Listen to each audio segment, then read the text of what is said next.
দেখেন, আমরা মনে করি যে বাংলাদেশের সামনে একটা অবাধ সম্ভাবনাময় সুযোগ আসছে এবং আসবে। এখন সংবিধান তো হচ্ছে একটা সর্বোচ্চ আইনের লিখিত একটা দলিল, দেশ কিভাবে চলবে এবং সময়ের সাথে সাথে অনেক কিছু চেঞ্জ হয়। যে সংবিধান ৭২ সালে রচিত হয়েছিল, অবস্থা, সময়, যুগ অনেক কিছু পাল্টিয়েছে। সুতরাং আমরা মনে করি আধুনিক, এখন হচ্ছে গ্লোবাল ভিলেজের সময়। তো আধুনিক বিশ্বে সময়ের সাথে অবাধ সম্ভাবনাময় দিকটাকে সামনে রেখে জনগণের মৌলিক অধিকার সংরক্ষণ করে একটা সুন্দর যুগোপযোগী সংবিধান রচনা করা। আমরা বর্তমান সরকারকে আমাদের পক্ষ থেকে, আমাদের অবস্থান থেকে সর্বোচ্চ সহযোগিতার আশ্বাস দিচ্ছি এবং আমরা সহযোগিতা করতে চাই। দেশ আপনার আমার সবার, এবং আমরা মনে করি কালেকটিভলি, ইউনাইটেডলি যদি আমরা দেশের জন্য কাজ করি, দেশ অবশ্যই একটা সুন্দর, গতিশীল, আধুনিক সংবিধান পাবে।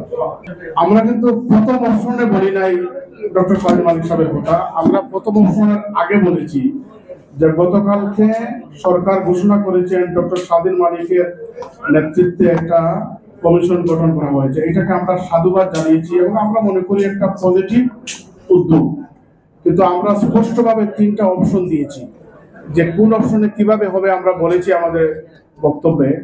এবং আমরা মনে করি প্রথম এবং দ্বিতীয় অপশনটা হবে জাতির জন্য সবচেয়ে ভালো। কিন্তু কমিশনটা গঠন করা হয়েছে একেবারে প্রাথমিক পর্যায়ে আছে। এখন পর্যন্ত আমরা জানি না তাদের টার্মস অফ রেফারেন্স কি হবে, সদস্যরা কে থাকবেন, তারা কতটুকু যেতে পারবেন। তো এগুলো সবগুলো না জেনে তো আসলে কমেন্ট করাটা কঠিন। তবে আমরা মনে করি সরকার যে সিদ্ধান্ত নিয়েছে কমিশন গঠন করার জন্য, এটা একটা ইতিবাচক দিক।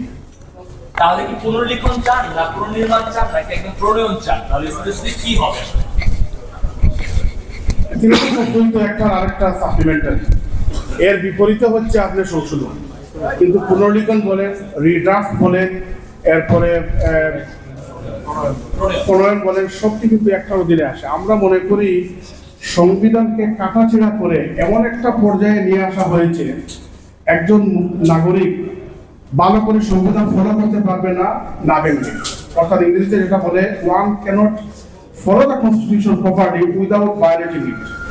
আর বাংলাদেশের সংবিধানের জন্য একটা দুশ্চিন্তার বিষয় হচ্ছে, আমেরিকার 247 বছরের ইতিহাসে মাত্র 25 বার সংবিধান সংশোধন হয়েছে। কিন্তু আমরা 53 বছরে 17 বার সংবিধান সংশোধন করেছি এবং বেশিরভাগ সংবিধান সংশোধন হয়েছে ব্যক্তি স্বার্থে, দলীয় স্বার্থে, রাজনৈতিক স্বার্থে। ব্যক্তির জন্য, বাংলাদেশের ব্যক্তির জন্য, শুধুমাত্র ব্যক্তির জন্য একাধিকবার সংবিধান সংশোধন হয়েছে। 2টা সংশোধনী ছিল জাতির ঐক্যবোধের ভিত্তিতে, একটা হচ্ছে একাদশ সংশোধনী, আরেকটা হচ্ছে দ্বাদশ সংশোধনী। এই 2টা সংশোধনী তখনকার আওয়ামী লীগ, বিএনপি সহ তাদের পলিটিক্যাল পার্টি মত ছিল। বাকি সংবিধানগুলো কোনো কনসেনসাস ছিল না। আর বেশিরভাগ ক্ষেত্রে দলীয় দৃষ্টিকোণ থেকে ক্ষমতা পাকাপোক্ত করতে, দীর্ঘদিন থাকতে, কিভাবে জবাবদিহিতা না করতে হয়, এগুলাকে মাথায় রেখে সংবিধান সংশোধন করা হয়েছে।